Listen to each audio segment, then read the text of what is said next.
because sometimes you do have to make slippery, buttery guesses.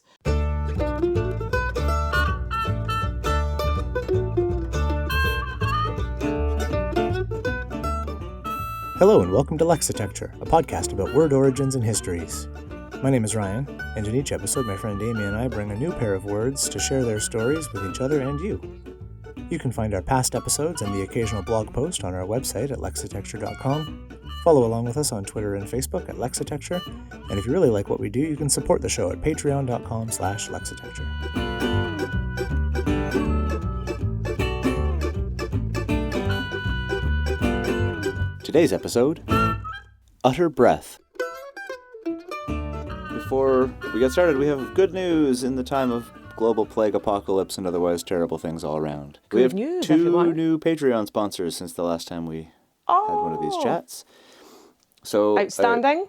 Big shout out of thanks to Paul Chomo, and who happens to host the Varmints. It's a podcast like ours, except instead of picking a word, they pick an animal and talk about an animal. So it's a critters podcast, which is cool. Ooh.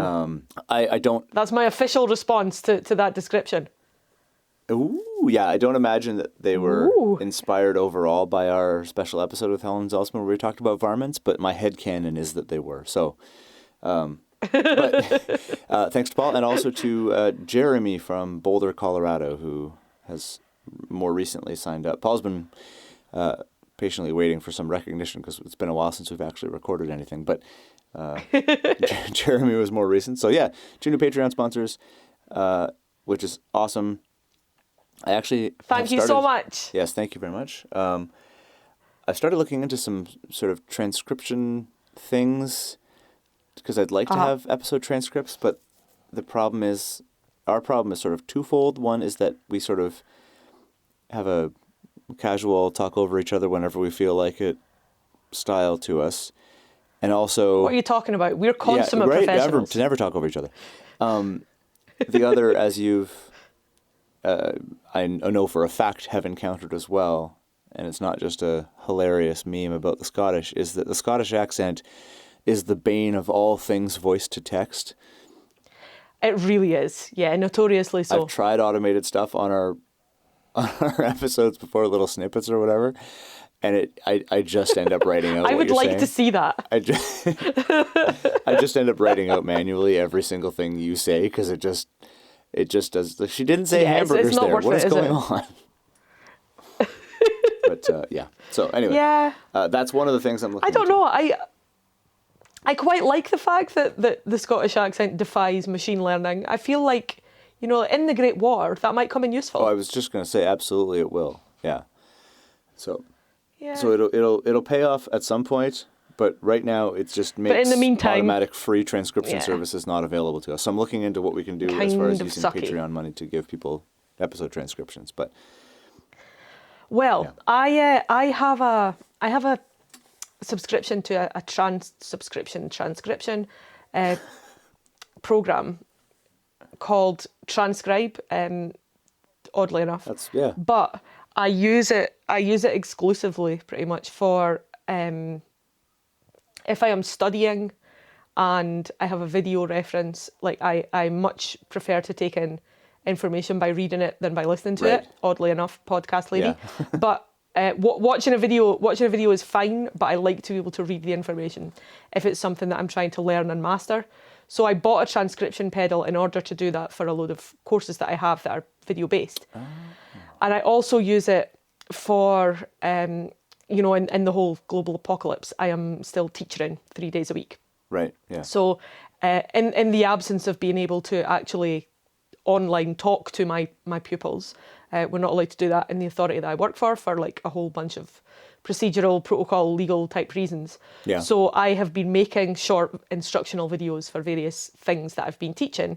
And I feel like if I'm going to do that, I need to provide a transcription just in case. You know, learning from home is not inclusive already, so I feel like I have to make a bit of an effort to be as inclusive as I can be under the circumstances, because the lack of equity within home learning for kids in Scotland, it's pretty terrifying. Yeah. But so I've been doing that for short videos, and what I've found, I'm not a touch typist. I'm just somebody who uses a keyboard a lot, and what I've found is that it takes about 2.5 times the length of whatever the recording is to transcribe it. Yeah. For me personally, so that's a lot of time. It's a big thing. When you consider our episodes are 40 minutes kind of thing. Generally half an hour. So I do technically have the means to do it, but I don't necessarily right now have the time to do it. Yeah. But we'll figure it out though. But yeah, Work in we progress. can have a think about it. Anyway. Yeah, for sure. So yes, thank you to Patreon people and patreon.com/Lexitecture if you want to join in the massive fun of supporting us financially. Woo! Woo! Yeah. We heart financial support. We do heart it. Heart it bad. Would you like to take it away this time around? Oh, why ever not? Why ever not? Okay. The word I'm going to talk about it's one of these words where I had to actually go to the website of our own podcast and say, have I already talked about this word? Because it feels to me so obvious that I would have done that I can't believe I haven't yet. I've had so many of those things happen. Yeah.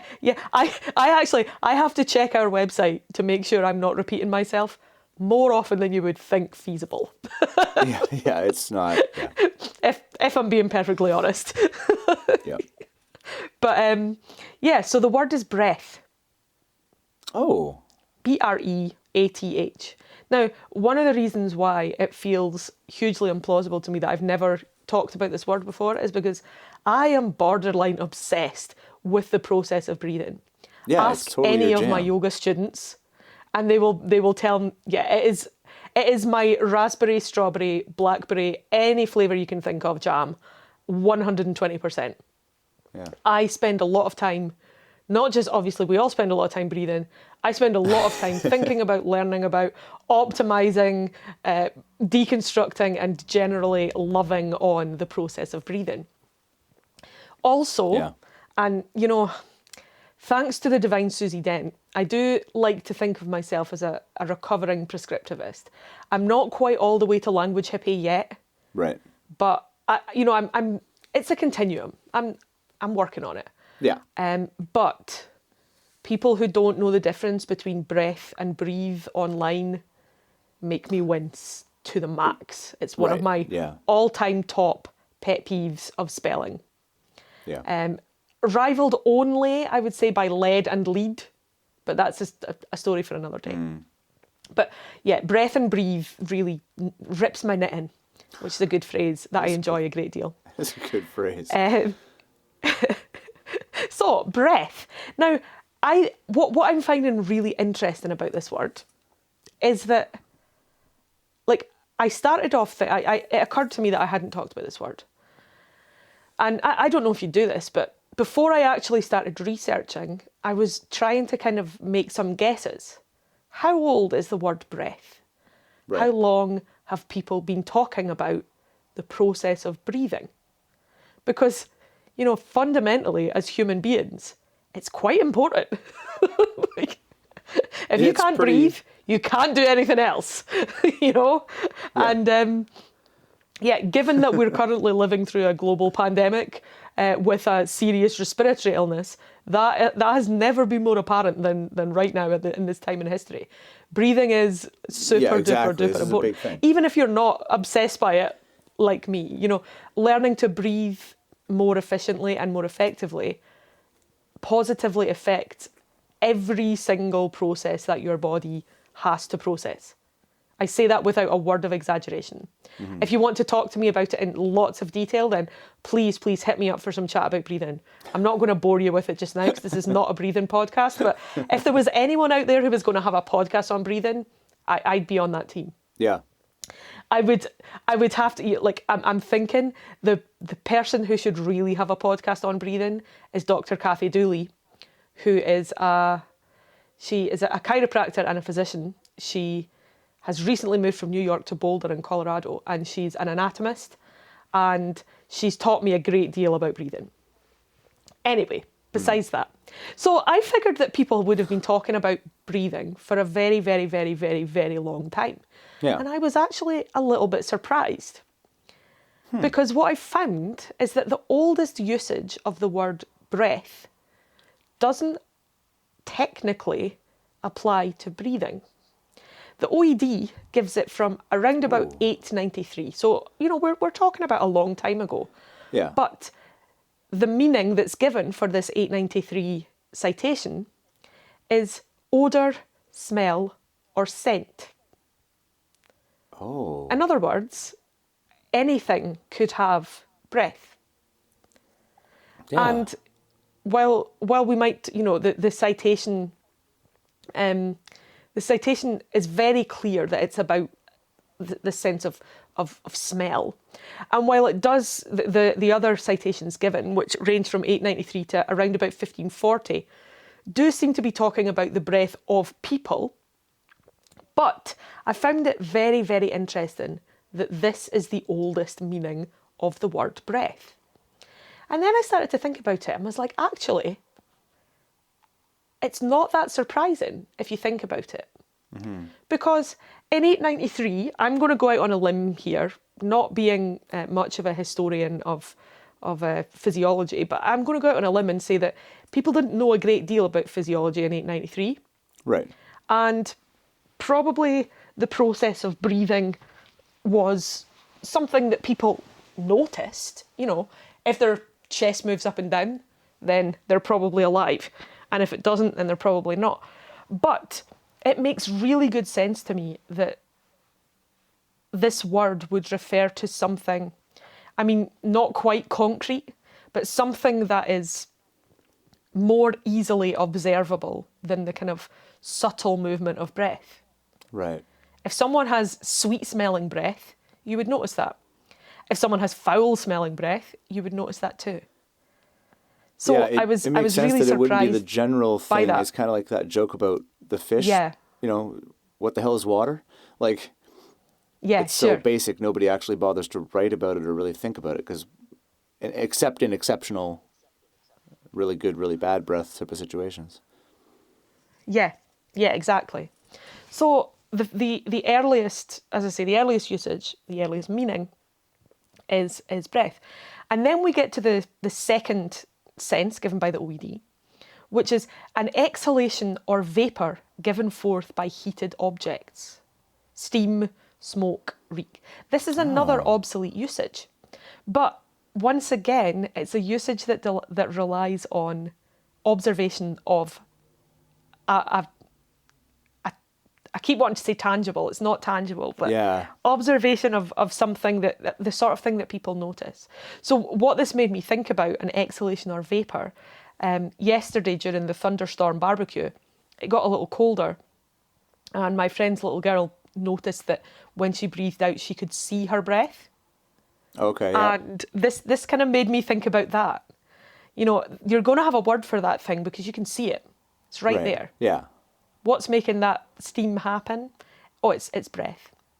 And then this citation, the earliest citation for this particular usage, comes from around about 1300. So a significant period of time has passed between breath as a smell and breath as a thing that you can see.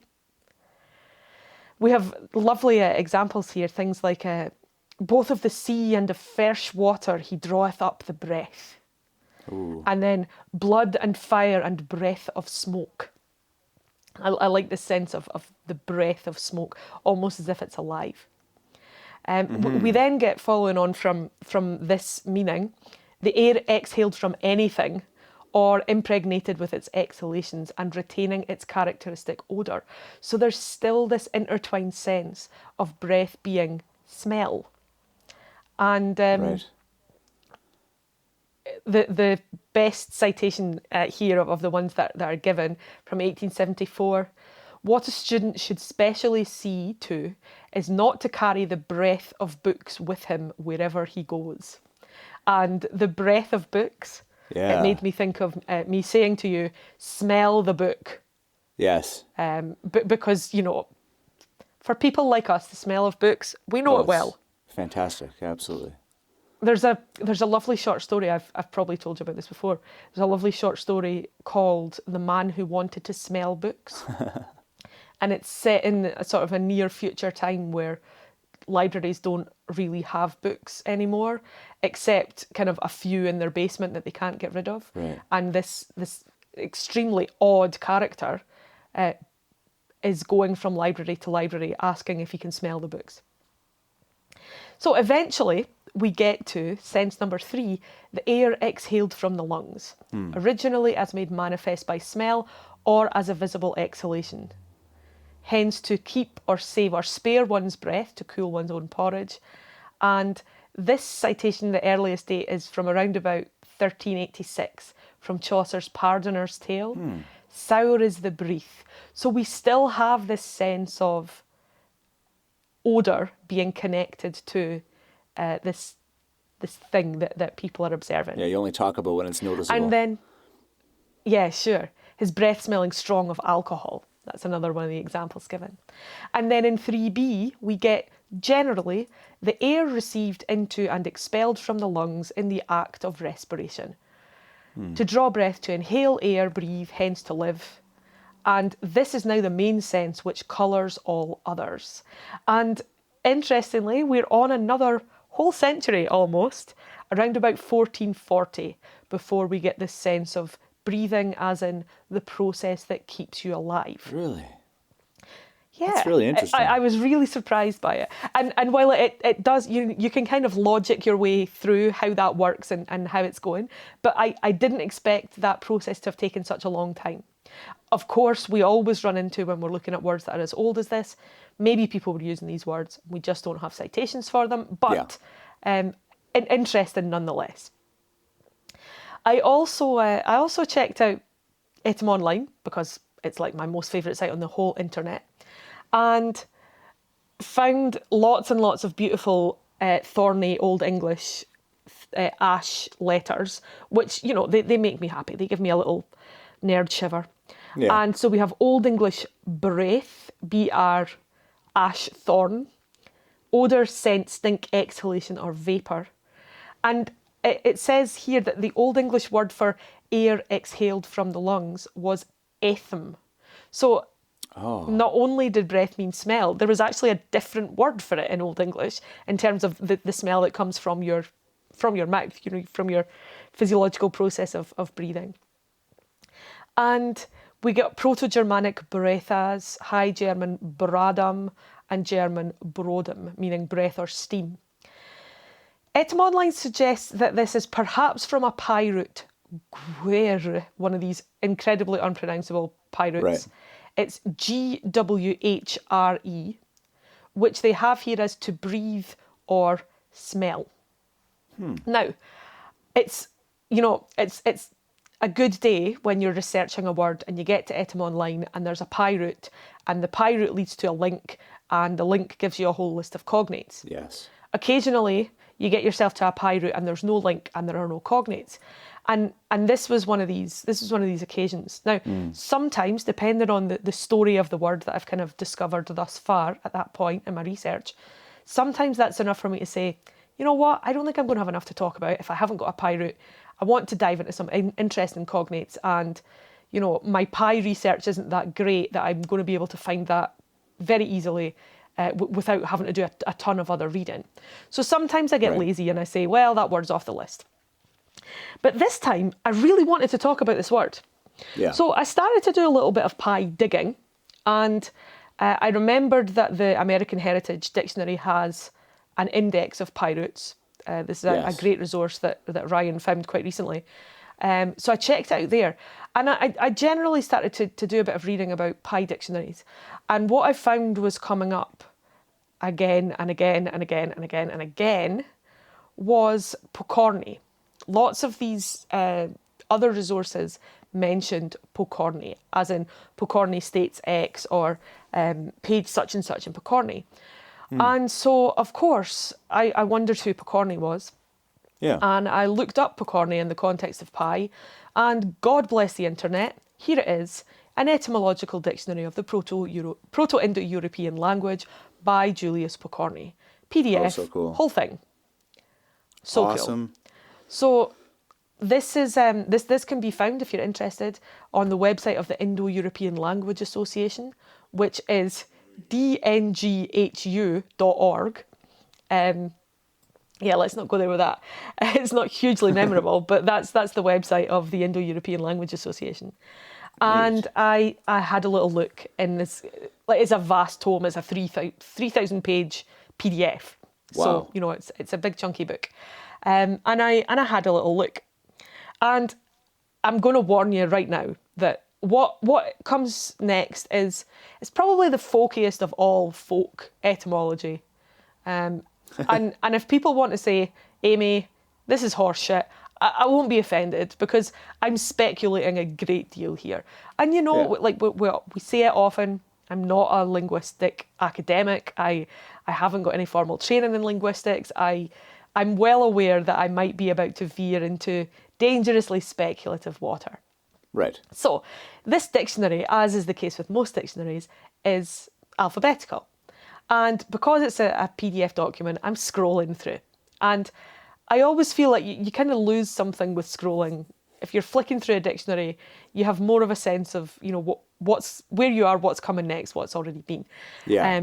What I tend to do, especially with a big document, you kind of, you roll the sidebar down to roughly where you think it's going to go, and you work from there. Yes. Yeah. So completely by accident, while looking for this very difficult to pronounce root, Gwere, Gwhre, I found myself looking at the entry Gwere, Gwher. So Okay. pretty close, we just have that slight inversion. Now, Gwere, the supposed or suggested pie root for breath, means smell or scent. But Gwere, with ER rather than RE, Yeah. means hot or warm.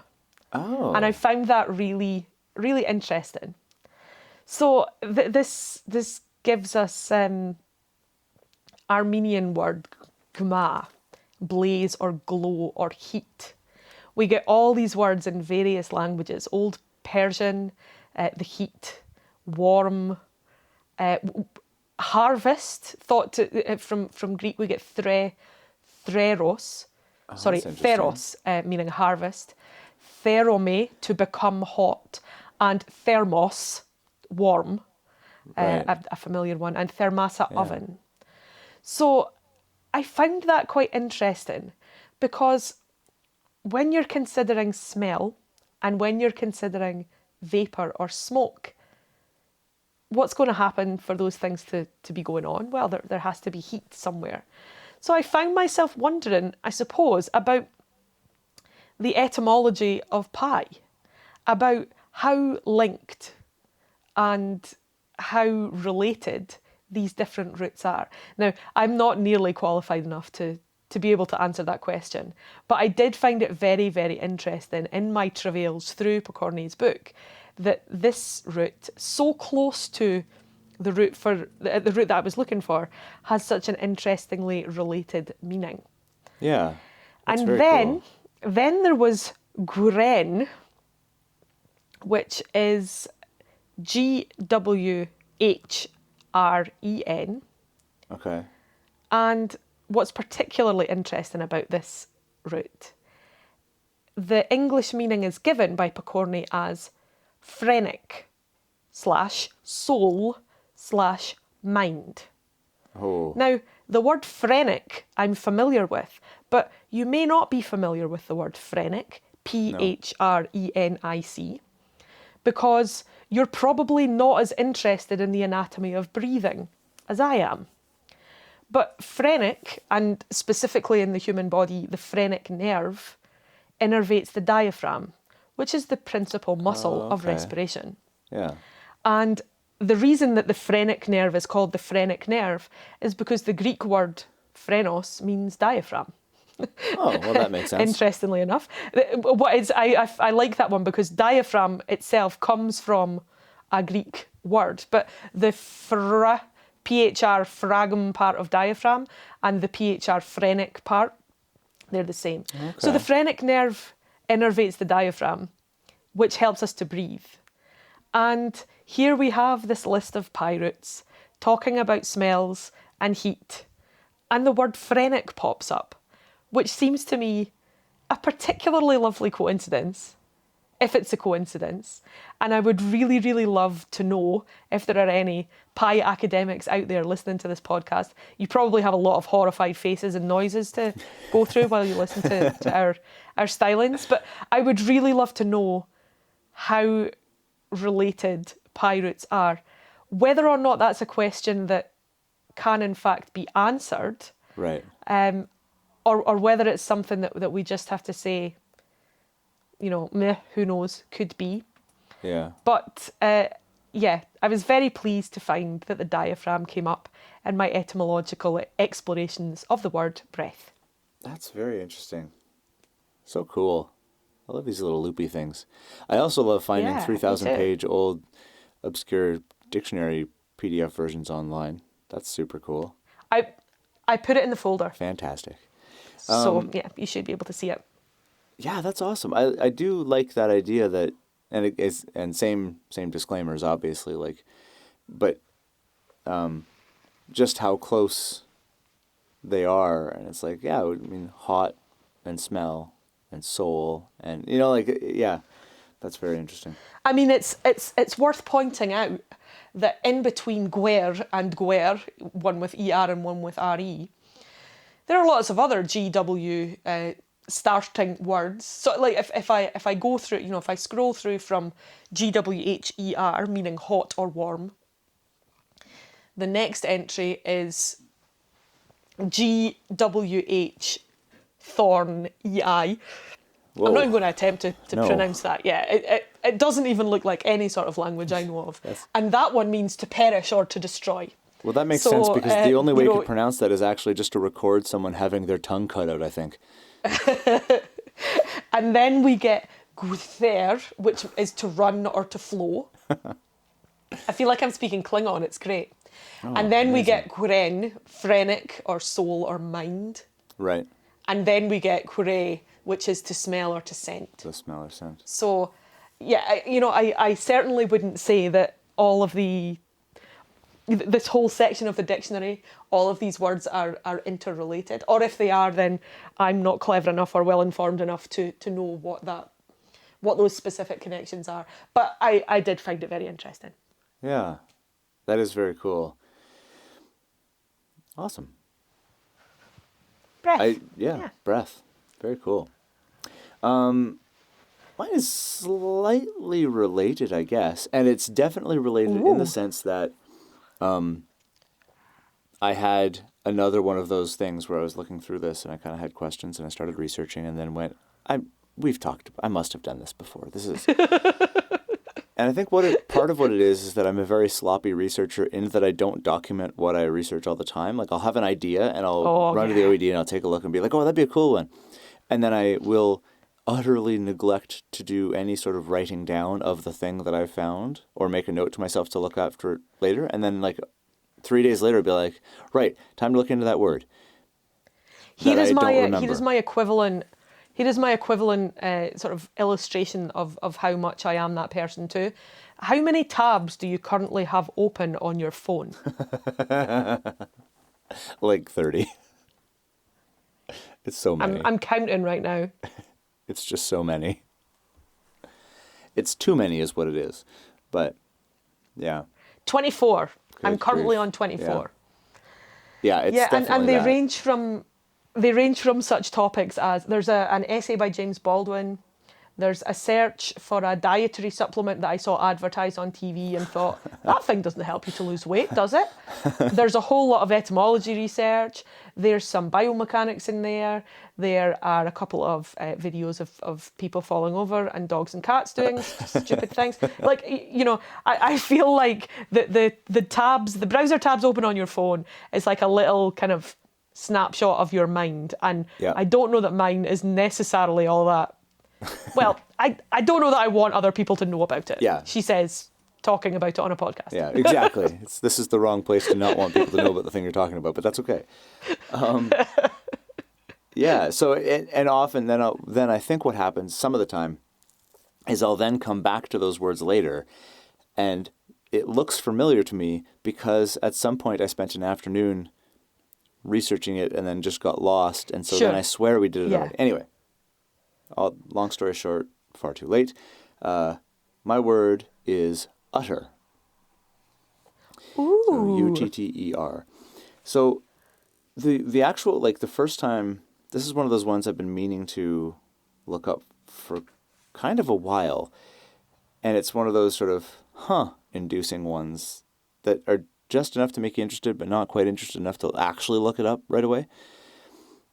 And it's because, I mean, this is going to come as a huge shock to everybody I know, but brace yourselves, make sure you're sitting down. The legal profession has a lot of jargon in it. I know. No. I know. You're just going to have to trust me on this. So, and one of the things that I found kind of an interesting theme, because now I've sort of been paying attention to it, is how many words do, like the written origins of them are in fact in some sort of legal sense, like whether it's a law or a statute or just like the legal importation of Latin, because we all have to sound as smart as possible, and Latin is obviously the only way to do that.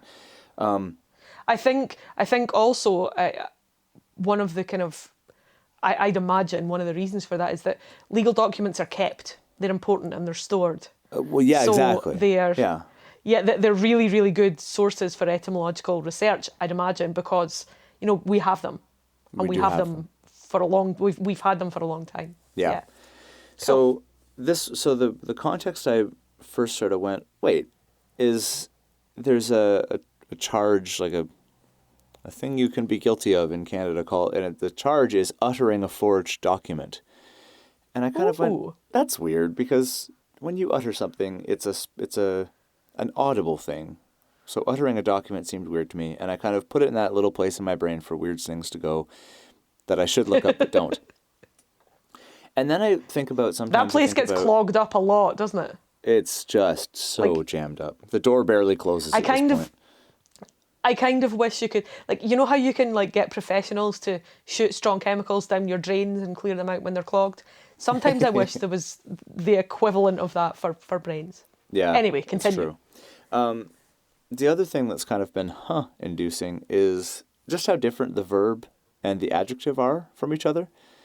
Because the two simultaneous uses are like the verb to utter something, or the adjective that person is an utter idiot or something. And so those are different, and that was weird to me. And utterly, I'd never considered that before. And the adverbial thing. And so the current adjective usage, meaning like complete, total, entire, whatever, and the related adverbial utterly, it's been, basically the OED describes it as being in very frequent use since around 1515. So not as old as you might think, but it's been around for a while, and it's meant this for, 5 centuries. But as an adjective in general, it goes back another 600 years to around 900 AD. And the earliest usage for utter as an adjective was, in the definition given by the OED, situated in the outer or exterior part, manifesting on the exterior. Because Uttar Pradesh. Yeah. Etymologically, utter just started as another form, if not another form, a very, very close relative of outer. And so... Oh my goodness. Yeah. So we have... Outer Mongolia. Yeah. And so we have situated on the outside as the earliest adjectival form of it, which, I can see kind of a couple different paths on how it got from one to the other. So, the one thing I picture is, a three-dimensional space that has become so full of something that it is finally, the substance has reached the outer extremity of it. So rather like the door won't close section of your mind where the weird stuff goes. Exactly. So if something is on the outer extremity in a sense of being full, then you could think of if you're an utter something, you're full all the way to the outside. And I guess the other side is the idea of manifesting on the exterior means that it's visible and noticeable to others. And so originally, if someone was an utter something, it's so obviously on the outside is that thing. And so I'm not sure exactly how... This is really cool. ...how it got there. But I can see both of those working. But I like both of them. And that brings us to the verb form of utter, which goes back to about 1400. And the earliest uses are... now the give voice to that we currently know as the verb did also start in the early 1400s.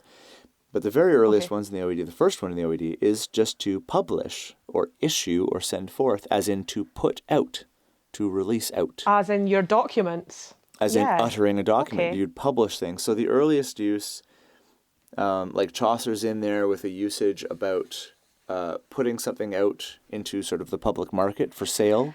And this comes back to that sense of outer, doesn't it? Yeah, it's getting it out there. Getting it out there. And so that's lovely. There's another one where the verb utter meant to pass money around, to exchange money, or to produce money into circulation, was to utter it. And a bunch of other, but basically that sense of just emission or issuing or putting forth is why utter means that, and why it could originally. It's super technical, and it's basically the only time you hear it is in a legal context now for uttering documents. But it's actually, that definition is just as old. It just happens to have fallen out of use, and in the early 1500s it took over as the spoken, the audible utterance version of it took over. That's super cool, because there is a particular connotation within utter, as in to talk. Like it's like the whole, the whole using a thesaurus when you don't speak the language can be tricky. Utter doesn't quite mean the same as said. Mm-hmm. But if you were to ask me what the difference was between the two, I might struggle to define exactly what it is that creates that difference. Well, who doesn't struggle at that? Who doesn't struggle at that? Smith doesn't struggle at that. Oh, delicious. And rustle the pages. I ruffled the pages because somebody incredibly amazing actually sent me, as a total surprise, a physical copy of Smith's Synonyms Discriminated. Woo! So I have it in my hand that I will treasure it forever, and it's amazing. And I got to actually flip pages of Smith to find these things, which was also awesome. So Smith picks up on that exact same thing. That sense of uttering isn't quite the same as speaking. It's not quite the same as articulation.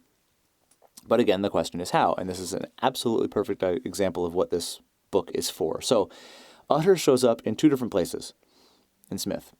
One of them is under the entry for deliver, which also has pronounce and utter. And what Smith says about that is he says, quote, "Of these, utter, to put forth or out, is the simplest. To utter a speech is simply to sound it with the voice as so many words. So the word utterance is applied to mere inarticulate sound as to utter a sigh or a moan." And so there's one differentiation. The other one is under pronounce, which also has utter, articulate, and deliver as the synonyms being discriminated. And what he says here is, "What is given forth by the voice as mere sound may be said to be uttered. What is spoken in distinct syllables is articulated. What is spoken in harmonious, proportioned, and sustained articulation is pronounced as words or sentences, and what is given forth by sustained pronunciation is delivered. Thus do these terms grow upon one another as sound, syllables, words, and speech." I'm currently uttering all sorts of satisfied academic noises.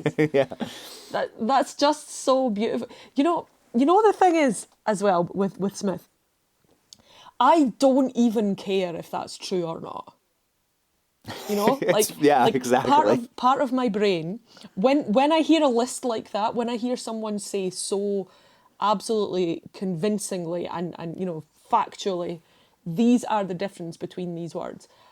Part of my brain goes, is that really true? Where is your evidence for this? How did you come to this conclusion? But with Smith, I am so taken away by the prose that he uses that I actually don't, that part of my brain just melts away, it just shuts down completely. And it goes, yes, Smith, that is absolutely the case. Utterances, noises, speech, just beautiful. Yeah. So there's utter, both in documents and speech and publishing and money and spoken things and grunts and noises and everything else. It's so great. What I was kind of thinking about the sense of what makes utter different from speak. And I think there is almost this sense of like uncontrolled, I had to right, get yeah, it like out a reflex. there, you know. And yeah, and it's that space between keeping words in your head and sending them out into the world. And sometimes that happens because, you know, you want it to, and sometimes it almost happens involuntarily. And so I was thinking about, you know, as an utterance like an exclamation, and I think that an exclamation has that sense that you're not just saying it, you're making it loudly known. You know, it's something that you don't have any problem with anybody else hearing. It's being exclaimed with that X sense of getting out that utter also has. But from now on, I shall always think of those times when my brain seems to just circumvent the part of me that makes decisions and noises come out of my mouth. From now on, that's an utterance. And that probably happens more often than I would think about. Yeah.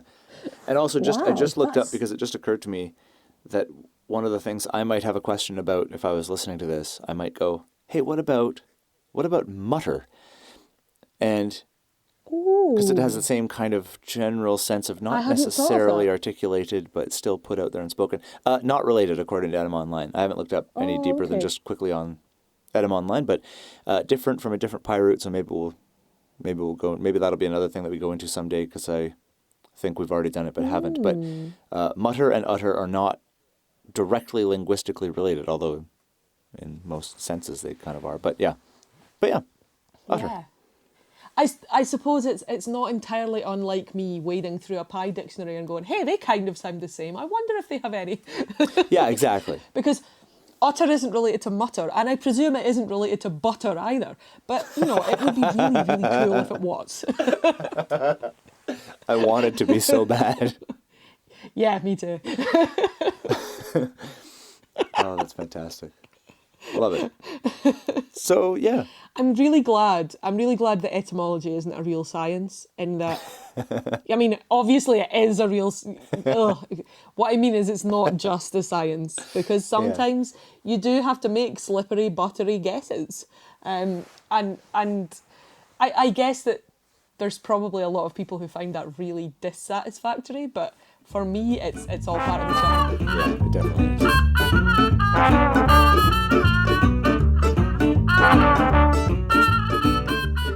And that's it for another episode of Lexitecture. To get in touch with us about something you heard this episode, you can email us at words@lexitecture.com. You can also follow along and talk to us at Lexitecture on Facebook and Twitter, and at Lexitecture Podcast on Instagram. For back episodes and the occasional blog post, visit us at lexitecture.com. Thanks very much, and we'll talk to you again soon.